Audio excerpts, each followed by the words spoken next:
Today, we got the C8 Corvette, probably the coolest car we've ever been able to drive on this channel. And remember when Chevy said that you could pick one up for $60,000? Well, COVID came in, the demand came in, and then, double that.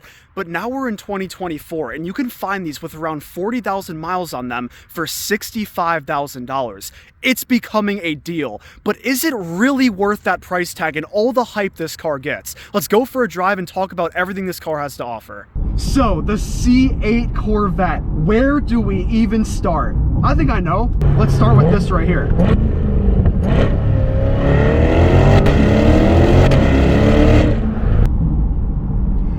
What can I even say?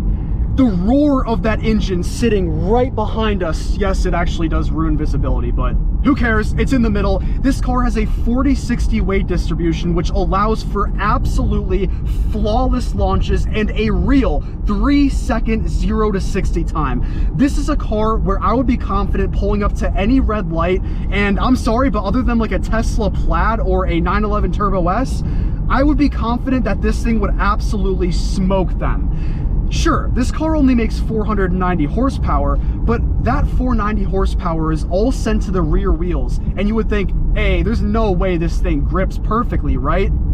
Yes, it does. Go.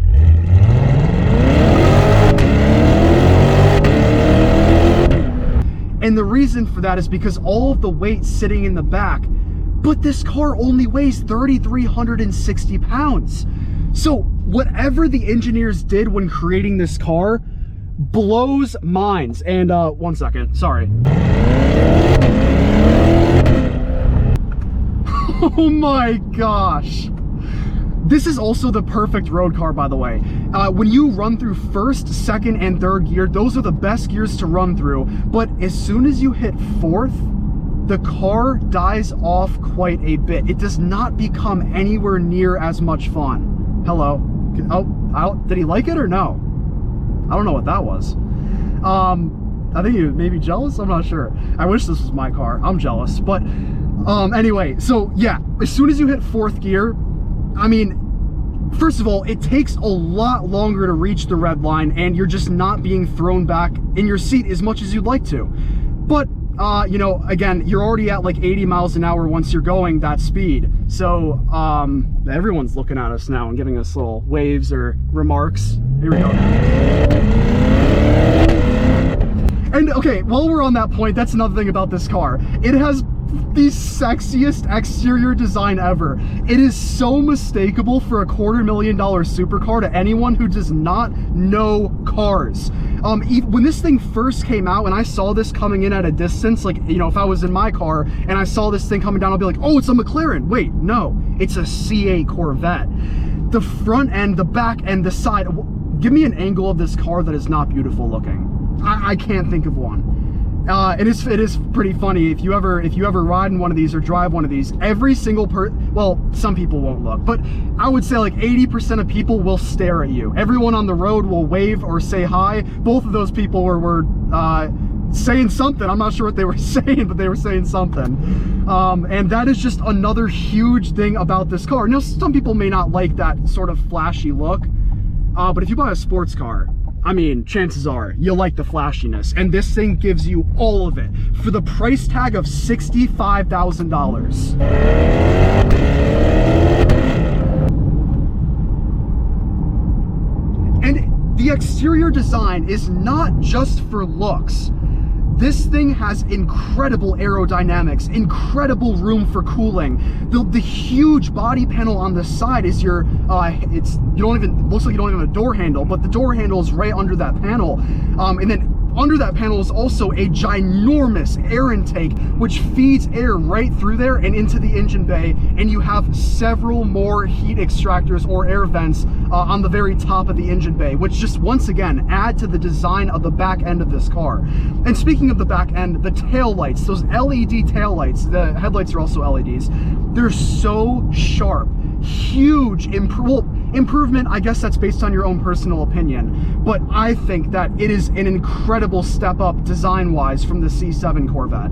Now, to talk about the C7 Corvette for a second, we did review one on this channel, And it was pretty much in the same color as this car. This one, the color of this is torch red, my favorite color, I think. And almost everything changed. Look in this interior. I mean, what's the same? Well, here's one thing that's the same. The little button you press to open the door, that's kind of a signature Corvette thing. I believe that started with the C6, if I'm not mistaken. But steering wheel's different, infotainment system's different, center console's different, the dash is different, the door panel's different, the whole exterior is different, even the exhaust tips are different. I gotta say, the C8 Corvette is probably the best glow up out of any car I have ever seen in terms of the remake for the next generation.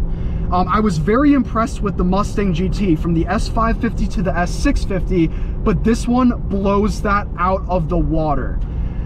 I cannot get over how unbelievably beautiful this car is. And what is there not to love? The reliability is good. The exterior design is good. The performance is phenomenal. The interior design, you feel like you're sitting in a cockpit. And this infotainment system offers several features. I mean, too many to even go through in a single day. It has individually configurable drive modes when you select Z mode, all the way to your brake response. Have you ever seen a car that allows you to configure your brakes? Sorry about that, guys. I had a little oopsie with my GoPro. I always mess something up when I'm recording. But as I was saying, I mean, the fact that you can configure your brakes, like what? And with this mirror control, these air vents being these cool little tabs, I mean, the entire design, it's almost like it's an Italian supercar, like the Italian. And the things that they've done in here with the design are just so cool and different. My one complaint would be this drive mode selector. Why? This thing like blocks you from easily accessing the drive mode selector, which, by the way, you can choose from economy, tour, sport, and track, and you can even configure your own custom mode, as we discussed in the Z mode selector on the infotainment system. And yes, this does have an active exhaust, so when you go into sport or track, you really hear that thing open up. And even the steering wheel is configurable with the weight and the sharpness of it. That, however, my one complaint with this car is going to be the steering wheel feel. It's not that sharp, even in track mode. I've driven some cars where it's like you really got to put your muscle into it, and as soon as you turn it, you move. But in this one, even in track mode, it's just not that responsive. It's not that tight. But, you know, okay, one thing with the C8 is it is very easy to forget that you're driving a borderline supercar. Am I mad for calling this a supercar? I'm not sure. It has the looks of the supercar. It accelerates like a supercar. It's a supercar, I guess, just an affordable one. The comfort of this car is superior to almost any other sports car that I have driven. On my way to these roads here that we're driving on in North Korea, I was just listening to music and I completely forgot I was in a C8. Okay, but if you're buying this for practicality, you're mistaken. You have a frunk, and that doesn't have very much space. There's a little bit of room in the trunk, and then, well, I was able to fit my whole little studio in here. Please, it would really help me out. I was able to fit my studio in here, just all my recording stuff, and, you know, other than that, though, I could probably do some groceries, and that would be about it for the C8's practicality side. But if you don't need a bunch of stuff to haul around, just sitting in here, laying back in the seat, you know, cruising at 1,300 RPM, you don't realize that you're in a sports car. So I guess I can understand why the steering isn't that sharp, but at least it would have been nice to, when you configure it to track mode, really sharpen it up so that if you want it to be comfortable like it is right now, even though we're in sport, it should be sharper than this, but it's not. I could do it with one finger. But switching back to comfort, or tour mode rather, would be, you know, that would make a lot more sense for this kind of steering wheel feel. There's really not much to complain about this car, but I'm trying to give you guys like real honest feedback. This is still an American-made interior. Like this cup holder thing, if we push this thing down, it's not working too well. Some of the buttons in here are sticky. You can see that it's like the heated and ventilated seats will get stuck down. So that's the case with almost all American sports cars. They tend to just not have the same level of quality as like German interiors. but this definitely has the same level of quality in terms of performance and looks. And yeah, the reliability of this car has been claimed to be above average or average, which is just incredible in my mind. Why would you buy a, well, I understand why you'd buy a Lambo, but I don't know. I mean, this is a car where it's like you can have access to supercar level territory without having to start a multi-million-dollar business, which is like, 0.1% of the population. Now, the average person can, well, just finance this. A manager at McDonald's could theoretically just finance this car, as long as their rent or mortgage is insanely high. And that is what's so cool about the C8. It is accessible to the average person in the population. And perfect opportunity to do a little poll. Ready?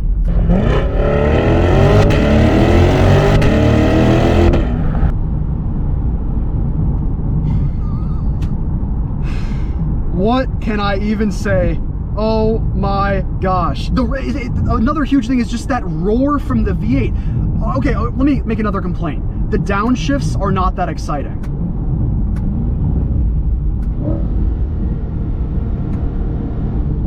Okay, well, it responds very fast due to the fact that it has a dual clutch transmission, but there's no pops or bangs or roar from the exhaust when you're holding those RPMs high. It's just when you begin to hit the throttle where you get that roar. Take a listen.